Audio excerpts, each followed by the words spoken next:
పోలీసులు టీడీపీ నేతల్లా వ్యవహరిస్తున్నారంటూ మండిపడ్డారు వైఎస్ఆర్సీపీ నేతలు. ఇనుకుదురు సీఐ పరమేశ్వర్ తీరుపై ఆగ్రహం వ్యక్తం చేశారు. సీఐ పరమేశ్వర్ గతంలో కంకిపాడు ఎస్ఐగా పనిచేసి పేకాటను ప్రోత్సహించి తెచ్చినందుకు సస్పెండ్ అయ్యారని గుర్తు చేశారు. మచిలీపట్నంలో మొన్న ఎమ్మెల్యేగా కంటెస్ట్ చేసినటువంటి పేర్ని కిట్టు యువకుడు, అది మా పార్టీ వాళ్ళ ఇల్లు కూడా కాదు. కానీ ఏంటో అటవిక రాజ్యం జరుగుతున్నట్టు ఇక్కడ ఇల్లు కూల్చేస్తూ ఉంటే మా బాధ్యతగా మా నాయకుడు మా పేరుని కిట్టు వెళ్ళి దాన్ని వాళ్ళని పరామర్శిస్తాకెళ్తే పెద్ద ఎత్తున పోలీసులు, ఆ ఫోటోలో చూస్తే 3-4 సిఐలు ఉన్నారు. పెద్ద ఎత్తున పోలీసులు ఏదో మిలిటరీని దింపినట్టు అక్కడ దింపారు. ఏంటో భయానకమైనటువంటి అక్కడ వాతావరణం కనపడతా ఉంది. ఒక శాసనసభ్యుడిగా పోటీ చేసి ఒక బాధ్యతాయుతంగా అక్కడికి వెళ్ళినప్పుడు మీరు ఇక్కడ కొట్టకండి, సరే మీరు కొడితే కూడా మేమేం చేసేది ఏముందని ఆయన అలా నిలబడి మాట్లాడినప్పుడు మీ గవర్నమెంట్లో కూడా ఇలాగే జరిగింది.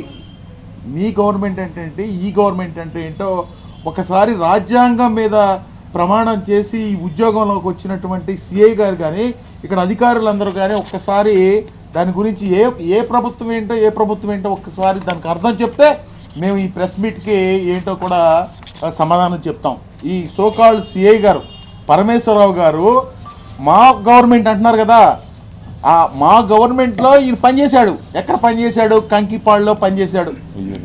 కంకిపాడులో ఎస్ఐగా పనిచేస్తే ఆయన్ని ఎందుకు సస్పెండ్ చేశారో ఒక్కసారి పాత్రికేయ మిత్రులు ఒక్కసారి గుర్తు చేసుకుంటే చాలా సంతోషం.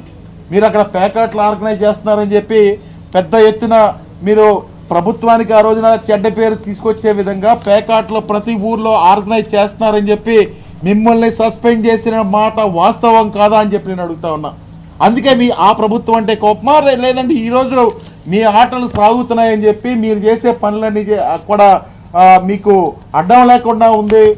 మీకు ఆ ఎమ్మెల్యేలు ఏం చేస్తున్నారో మీరు కూడా అదే విధంగా బిహేవ్ చేస్తూ ఉన్నారు. కాబట్టి మీకు ఆ ప్రభుత్వం ఈ ప్రభుత్వం అనేది మీరు రాజ్యాంగం మీద ప్రమాణం చేసి ప్రజాసేవ చేస్తానన్న విషయాన్ని మర్చిపోవద్దని చెప్పి కూడా ఈ సందర్భంగా తెలియజేస్తా ఉన్నాం. ఎక్కడా కూడా ఏంటి పీక్కునేది ఏంటండి నాకు అర్థం కావట్లేదు. ఆ భాష ఏంటండి, ఆ పీక్కునేది ఏంటని అనే విషయాన్ని ఎస్పీ గారు చూడలేదా? ఆ పీక్కుంటాం అనే విషయాన్ని ఎస్పీ గారు ఖండించాల్సిన అవసరం లేదా? మీ సిబ్బంది ఎవరైతే ఉన్నారో వాళ్ళు తెలుగుదేశం పార్టీ వాళ్ళ చేతిలో, కూటమి నాయకుల చేతిలో ఎవరైతే ఉన్నారో వాళ్ళ మాటలని మీరు ప్రెస్ నోట్లు రిలీజ్ చేయడం, పోలీస్ సంఘాన్ని తీసుకొచ్చి మీరు చెప్తే వాళ్ళకి డెఫినెట్గా వచ్చి ప్రెస్ మీట్లు పెడతారు.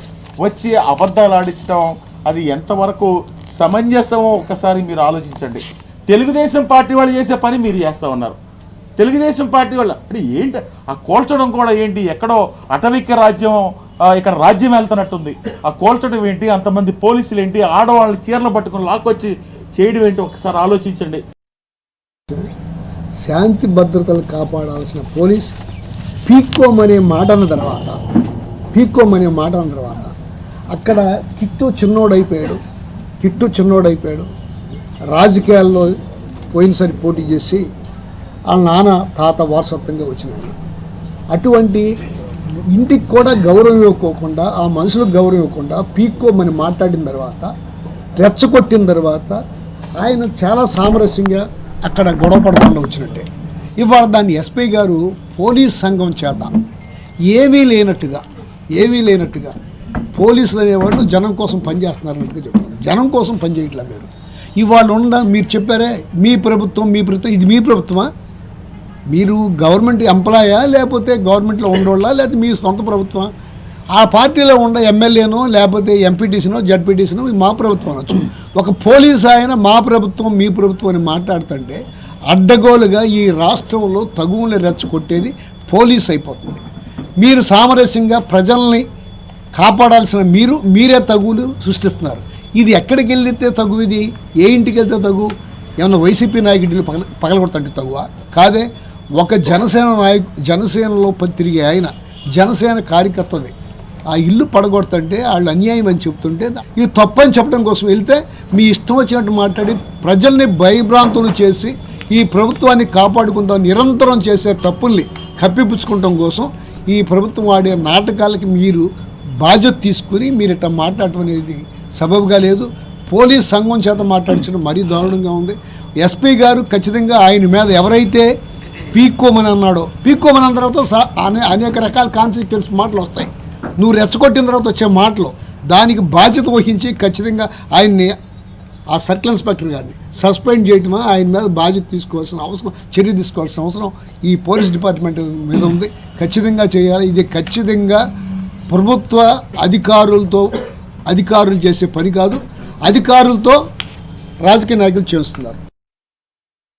మన సీఏ గారే మాట్లాడారు, పీక్కోండి మీ చేతనం చేసుకోండి అని.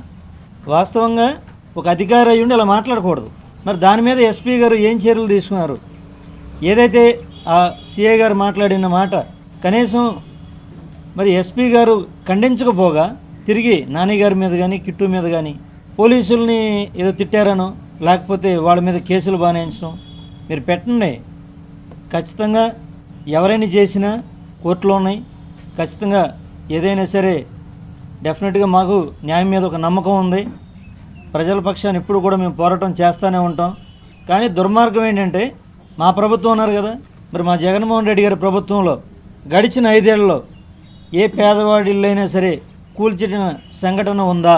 మరి పోలీసులు అంటున్నారు మీ ప్రభుత్వంలో మీరు చెప్తే మేము చేసాం, ఇప్పుడు వాళ్ళు చెప్తే చేస్తామని. మరి అప్పుడు ఉన్నటువంటి మా మాజీ మంత్రివర్యులు నాని గారు ఏ ఒక్క ఇల్లు అయినా సరే నేను కూల్చానో చూపించమని నిన్న కూడా ఆయన ఛాలెంజ్ చేశారు. పోలీసులు కావచ్చు లేకపోతే మున్సిపాలిటీ వారు కావచ్చు, మీరు ఏదైనా ఒకటన్నా మీరు చూపించగలరా?